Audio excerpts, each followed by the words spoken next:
Lagi pula kalau diartikan Tuhan saya hanya hadir di rumahnya, itu sama juga ngartiin Tuhan saya gentayangan loh.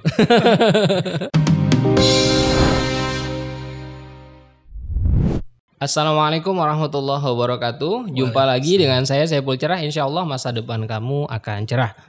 Pagi hari ini alhamdulillah di acara podcast Tasawuf dari TKN News, kita masih dalam acara ngopi atau ngobrol perihal ihsan.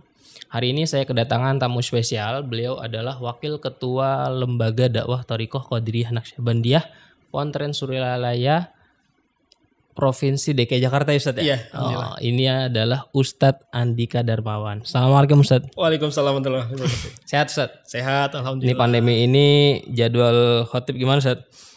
Ya, vakum juga. Sama kayak antum. Iya, emang kalau zaman pandemi gini kita harus lebih kreatif Ustadz. Iya. Kalau bahasanya Kiai Wafi melakukan engineering. Rekayasaan ya, tapi yang positif. Positif. Ini saya senang banget Ustadz. Ustadz bisa hadir di studio TKN News, ngobrol tentang ihsan. Ini salah satu yang pengen saya bahas sama Ustadz nih tentang belajar tasawuf Ustadz.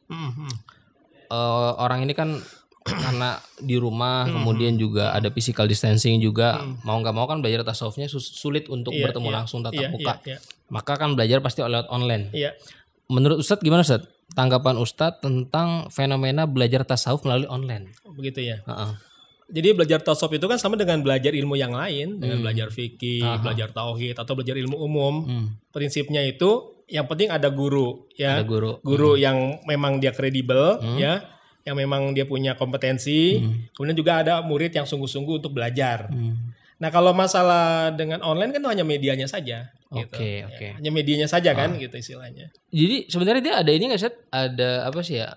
Semacam kayak rule gitu ya, atau adab atau tuntutan atau tuntunan gitu ya. Iya. Supaya belajar tasawuf tuh bisa lebih efektif, kemudian juga nggak keluar dari nilai-nilai yang terkandung di dalam tasawuf itu sendiri Ustadz. Iya. Kalau secara penyampaian keilmuannya ya tentu prinsipnya tidak ada batasannya ya. Kecuali kalau yang sudah terkait dengan bagaimana penyampaian amaliyah. Nah, ini tentu ada aturan-aturan mainnya ketika sudah menyangkut amaliyah. Betul. Khususnya ketika sudah pemberian, kalau dalam tasawuf itu ada namanya talqin. Kalau dalam ini lain mungkin seperti inisiasi. Orang belajar meditasi ya kan, belajar apa? Jadi ilmu hikmah namanya ijazah. Nah, itulah mulailah ada aturan main di situ gitu. Jadi sepanjang itu sifatnya pengetahuan itu masih bisa dibilang bebas Ustadz ya. Paling mungkin adab-adabnya yang penting ini kali Ustadz ya, apa namanya, wudu kali ya di awal kali ya. Nah, kalau wudu itu sudah terkait dengan amaliyah, praktik amaliyah. Oh, udah amaliyah ya. Adapun kalau misalnya dalam belajar ya tidak harus, tapi harus boleh saja kalau ingin berwudu. Tapi bukan suatu kewajiban. Oh, bukan kewajiban. Bukan kewajiban ya, sama seperti kita belajar ilmu yang lain pun sebenarnya sebaiknya sih dengan berwudu adabnya ya, karena wudu itu kan cahaya. Betul. Ilmu itu cahaya. Dan cahaya itu hanya matching, cahaya ketemu dengan cahaya itu cepat nyambungnya. Kalau gitu. cahaya ketemu tempat gelap jadi apa tuh? Jadi remeng-remeng. Jadi supaya kita mendapatkan cahaya, orang belajar tasawuf online disarankan untuk berwudu gitu Ustadz ya. Iya. Sebenarnya ada ini nggak sih Ustadz? Ada batasan khusus nggak Ustadz? Sebenarnya terutama orang yang masih awam gitu ya.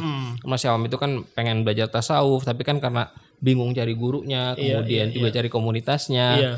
Akhirnya kan mendapatkan hambatan-hambatan Ustadz. Mungkin ada saran nggak Ustadz?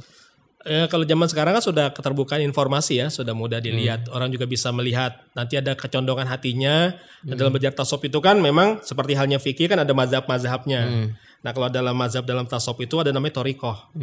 Jadi orang itu memang milih dulu sesuai dengan kecondongan hatinya. Mungkin sebelum dia memilih dia istikharah dulu, ya kan? Istikharah dia munajat kepada Allah, ya Allah, saya ingin mendekat kepadamu. Saya butuh pembimbing untuk menemukan mana yang lebih cocok bagi hamba misalnya gitu kan, dia mohon. Lalu ketika dia sudah ada kecondongan hati, bolehlah dia mencari juga. Sebelum itu dia search dulu informasinya, mungkin apakah lewat sekarang kan banyak nih website dari tarekat-tarekat nih. Kalau Suryalaya punya www.suryalaya.org. Mungkin tarekat lain juga ada juga Jatman online ya, Jol kan. Itu kan banyak tuh alamat-alamat tarekat-tarekat mungkin ya. Nah, mungkin setelah informasi didapatkan, isi orang juga ada kecondongan hati, maka kemudian ya silakan nanti menghubungi tarekat yang memang dituju. Ya. Jadi sebenarnya untuk belajar tarekat itu bisa diawali melalui rasa ingin tahu itu. Rasa ingin tahu ya. Nanti setelah kebutuhan diri. Dan sebenarnya kalau tarekat itu apakah memang kita yang menentukan atau sebenarnya kita yang bahasanya dipilih gitu? Memang sih yang lebih aman kalau misalnya kita berdasarkan rekomendasi gini, kita punya kenalan orang yang kredibilitas kita percaya, apakah keluarga, apakah guru kita sendiri, atau orang kita kenal baik yang sudah mengamalkan amalan-amalan thoriqoh yang misalnya sudah kredibel ya, sudah ibaratnya kalau dalam itu sudah mutabaroh gitu kan. Nah, ya kita lebih aman memang yang lewat jalur situ. Jadi lewat ada orang yang udah ngalamin, dia mengantar kita. Ketimbang kita nyari tahu sendiri, tahu-tahu kita kejeblos ke tarekat yang goiru mutabaroh misalnya. Gitu. Jadi paling enggak kita punya orang yang sudah berpengalaman sebelumnya gitu. Ya, lebih aman yang begitu. Lebih aman kayak gitu. Enggak, maksudnya gini Ustaz. Ada satu lagi Ustaz. Ada orang itu yang nanya, sebenarnya ini saya ini cocok sama tarekat apa?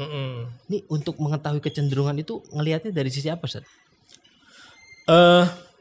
Kalau memang macam-macam orang ya, perjalanan masing-masing ya. Seperti ada kecenderungan dalam zikir itu kan, ada memang zikir yang thariqat itu ada yang kecenderungan zikirnya ada yang jahri. Ada yang thariqatnya zikirnya yang sirri. Ada juga yang memadukan kedua-duanya. Termasuk TKN itu memadukan kedua-duanya. Jadi bisa mengakomodir yang suka zikir jahri, monggo. Yang suka zikir sir juga monggo. Jadi memang ada kecenderungan orang seperti itu. Nah, memang nanti kembali ada juga orang yang memilih itu atau memang dipilihkan dengan proses kehidupan. Ada orang yang nggak sengaja misalnya belajar tarekat itu karena misalnya terjebak dengan permasalahan hidup. Banyak kasus misalnya orang bahkan ada yang terjerembab tuh ke lembah maksiat dulu, atau misalnya jadi narkoba lah ya, jadi pecandu narkoba gitu misalnya. Tapi ternyata dengan sebab jadi pecandu narkoba oleh orang tuanya dimasukkan ke inabah. Inabah ujung-ujungnya kan dia mendapatkan TKN talqin zikir. Nah itu ada juga orang yang dipilihkan oleh proses kehidupan nih artinya. Ya, artinya dia tidak memilih, tapi memang garis kehidupan itulah takdir hidup dia kemudian yang menentukan dia akhirnya mengamalkan sebuah tarekat tertentu. Tapi tentang fenomena orang pindah tarekat gimana Ustaz? Pindah tarekat? Antum ngelihatnya Ustaz? Memang kalau dalam adab, kalau kita berdasarkan idealnya dalam adab-adab dalam kitab-kitab itu ya istilahnya, memang walaupun dimungkinkan, tapi ada adab-adabnya. Seseorang itu tidak boleh main seenaknya saja dia meninggalkan syekhnya yang sebelumnya. Karena katanya kalau sampai syekhnya itu misalnya kemudian tidak ridho ya, tergores hatinya dengan su'ul adabnya dia, kemudian mau belajar tarekat manapun maka Allah tidak akan memberikan futuh kepada dirinya. Tapi seandainya kemudian dia sudah belajar kepada seorang syekh, lalu dengan takdir Allah ya, Allah kemudian mempertemukan dia dengan seorang syekh yang bahkan martabatnya itu lebih sempurna, lebih kamil daripada guru sebelumnya. Lebih dari syekhnya. Dan kecondongan hatinya oleh Allah digerakkan untuk kepada syekh yang kedua yang berikutnya. Maka adabnya ialah dia nemuilah kepada syekh yang pertama.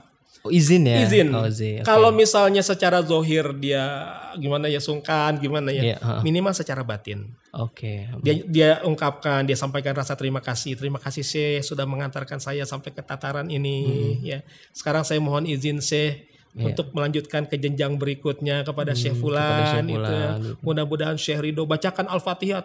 Terima kasih kita dengan Al-Fatihah yang terbaik yang pernah kita baca. Jadi kan kita hadirkan rasa syukur, terima kasih kita, hadirkan kehadiran hati kita kepada Allah, kita hadiahkan kepada beliau. Itu salah satu di antara pendapat para ulama. Kalaupun dimungkinkan untuk pindah tarekat, tapi tetap jangan meninggalkan adab.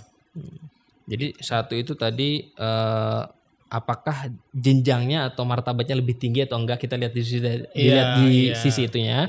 Kemudian ada izin berarti terhadap guru yang awal ya, guru yang awal. Minta izin pada guru sebelumnya. Kemudian barulah bisa kalau mendapatkan keridoannya baru pelong lah gitu ya kira-kira.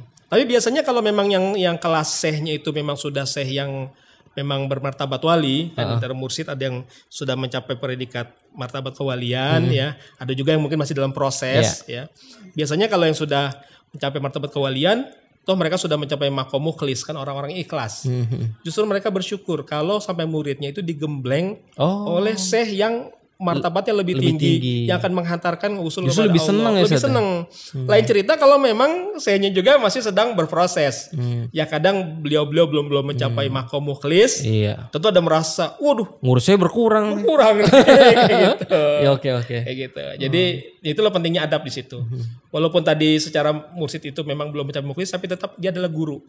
Maka tentu tidak ridhonya dia akan berdampak kepada si murid, proses perjalanan selanjutnya. Tapi kalau kita sudah menerapkan adab tadi, sudah izin dan sebagainya, sama-sama ridho gitu ya kita nggak tahu ridhonya beliau secara hati. Yang jelas ketika beliau sudah katakannya sudah ke sana kan, yang jelas kita sudah melakukan proseduralnya, maka insya Allah tidak akan lancar. Yang penting adab. Itu yang nomor satu. Adab lebih tinggi daripada ilmu istilahnya. Betul. Gitu ya. Al-adab qoblal ilmi. Ini satu lagi Ustaz. Ini kan di zaman pandemi ini TKN, LDTKN terutama LDTKN Jakarta ini rutin menggelar manakib online. Manakib online ya. Itu bagaimana Ustaz? Tantangan dan harapannya Ustaz dengan adanya manakib online ini Ustaz? Ya alhamdulillah, karena begini. Di antara kewajiban murid TKN itu kan ada kewajiban harian, zikir hofi, ada kewajiban mingguan, khataman, ada kewajiban bulanan. Nah, kewajiban ini kan istilahnya disebut dengan wazifah ya, wazifah murid. Yang semenjak talqin, maka setiap murid itu harus mengamalkan. Jadi Iwan TK itu minimal dalam sebulan sekali minimal itu harus melakukan manakib walaupun sebulan satu kali. Nah dalam kondisi pandemi ini kan banyak juga majelis-majelis manakib ya yang kemudian yang lockdown sementara, tutup sementara. Maka untuk memfasilitasi agar kita jangan sampai selama dalam satu bulan itu tidak manakib walaupun satu kali, maka kita memfasilitasi. Tujuannya ke sana. Jadi walaupun memang muncul juga polemik ya karena biasalah setiap muncul ide-ide atau hal-hal yang baru tidak hanya dalam tarekat, dalam organisasi apapun istilahnya kan selalu timbul polemik ya. Tapi insya Allah apa yang kita lakukan ini bukan hal yang menyangkut hal yang usul tapi hal yang furu. Sedangkan hal yang usul kan praktek amaliyah manakib itu sendiri nggak kita rubah. Betul. Struktur urutannya nggak kita rubah. Hanya medianya aja. Ya tadinya kita kumpul bareng, ya sekarang kita di tempat masing-masing, tapi tetap tersambung dengan teknologi informasi, teknologi komunikasi. Tuh polemiknya di apa tuh? Di bagian mana tuh biasanya? Ya banyak orang yang menganggap seperti ada rumor begini. Kan Tuhan saya mengatakan bahwa fi ayyi quri'a manaqibi wa ana hadirun. Betul. Ketika dibacakan manaqibku nih aku hadir. hadir. Nah, kata yang kemudian ingin memanfaatkan makalah itu mengatakan enak yang baca manqobah dong. Berarti Tuhan saya cuma hadir di rumahnya dia doang. Gitu. Jadi yang hadirnya cuma yang dibaca manqobah ya. Yang lain cuma dengerin doang. Padahal hitungannya kan ketika semua niat manaqib ya. Hitungannya bahwa itu berlaku buat semua yang termasuk melakukan manakib pada bersamaan karena niatnya melakukan manakib itu kan satu kesatuan gitu kan. Lagi pula kalau diartikan Tuhan saya hanya hadir di rumahnya itu sama juga ngartiin Tuhan saya gentayangan loh. Padahal keyakinan kita enggak gitu. Bukan gitu. Tuhan saya itu hadir tapi sebenarnya beliau tetaplah bersama Allah fi maqadisitkin inda maliki muqtadir. Karena hanya karena beliau bersama dengan Allah yang al-muhit, maha meliputi segala sesuatu, beliau sudah tidak terikat dengan ruang dan waktu lagi, terbawa dengan Allah itu. Maka artinya pada saat yang bersama beliau adalah di alam lahut di sisi Allah bersama Allah, maka setiap siapapun yang melakukan manakib, maka detik itu juga Tuhan saya juga hadir bersama kita. Betul. Justru ketika dia tafsirkan hadir secara itu kan fisik berarti ya hasil secara materi kan berarti kayak gentayangan. Padahal kita tidak meyakini gentayangan. Betul. Gitu. Dan itu yang harus kita luruskan Ustaz ya. Iya. Terus mengenai ini Ustaz, talqin dzikir kan juga LDTK juga memfasilitasikan ikhwan akhwat yang baru yang ingin bergabung. Ini bagaimana Ustaz? Ya insyaallah karena termasuk yang menyelaksanakan juga kan artinya memang atas otoritas wakil talqin ya kayak Wafi ya. Jadi bukan berarti LDTK kemudian kita yang membuat aturan main karena memang dari awal pakai Wafi selaku wakil talqin menyatakan bahwa talqin zikir ini apapun lewat medianya sepanjang disampaikan oleh wakil talqin yang sah ya yang punya langsung otoritas dari Pangersa Abah Anom dalam TKN maka insya Allah talqinnya itu sah walaupun dilakukan secara jarak jauh dengan menggunakan media seperti kita dengan Zoom atau dengan kita dulu pernah juga dengan Skype gitu ya. Skype. Okay. Intinya yang penting antara yang ditalkin itu ada melihat ada tampilan visualnya. lain cerita mungkin kalau hanya dengan telepon itu kan tidak melihat visualnya ya. Ketika wakil talqin memberikan arahan-arahan. Tapi kan dengan telekonferensi itu terlihat wakil talqin ketika memberikan arahan. Audionya dapat, visualnya dapat gitu. Dan intinya Pak Wafi juga pernah menyampaikan bahwa yang menyampaikan talqin kan bukan wakil talqin, tapi Pangarsa Abah langsung. Jadi artinya jangan kemudian dimunculkan wacana, pernah juga menyampaikan bahwa ketika dilakukan secara jarak jauh kan berarti ketika ditransfer itu kan menggunakan gelombang elektromagnetik. Dikhawatirkan ketika sedang dikirim itu menuju ke tujuan ada intervensi setan di situ. Ada wacana seperti itu. Ada sampai ke situ ya. Tapi ketika wacana dimunculkan oleh seorang tokoh, Pak Kiai Wafi hanya bertanya itu di majelis forum wakil talqin. Beliau bertanya, memangnya yang mentalkin itu kita dalam arti wakil talqin atau Abah? Dan serentak wakil talqin jawab, Abah, begitu. Nah kata Pak Wafi, kata Kiai Wafi, nah kalau Abah ya sudah jangan dipermasalahkan. Artinya walaupun tadi prosesnya adalah menggunakan elektromagnetik, ya karena ini merupakan jalurnya dari ruhnya Pangarsa Abah, maka insya Allah iblis nggak akan mampu mengintervensi karena tadi sekali lagi bukan pribadi wakil talqin, tapi dari rohani mursyid itu sendiri begitu. Jadi sebenarnya udah nggak ada polemik lagi. Insya Allah ya. Insya Allah. Baik, terima kasih Ustadz Andika sama-sama untuk pencerahannya. Jadi buat ikhwan akhwat TKN yang ingin mengajak saudaranya atau kerabatnya, sahabatnya, tetangganya untuk talqin dzikir Tariqah Qadiriyah Naqsyabandiyah, insya Allah difasilitasi oleh LDTKN, Lembaga Dakwah Tariqah Qadiriyah Naqsyabandiyah Provinsi DKI Jakarta. Jadi terus pantengin IG-nya LDTKN Jakarta, juga bisa di subscribe nih channelnya TKN News, juga follow Instagramnya TKN News juga. Insya Allah nanti informasi dan kegiatan terkait dengan Tariqah Qadiriyah Naqsyabandiyah, ikhwan akhwat bisa langsung memantaunya terus secara langsung. Oke, terima kasih Ustadz, terima kasih untuk semua sahabat TKN News yang sudah menyaksikan podcast tasawuf dari TKN News. Saya Saiful Cerah, insya Allah masa depan kamu akan cerah.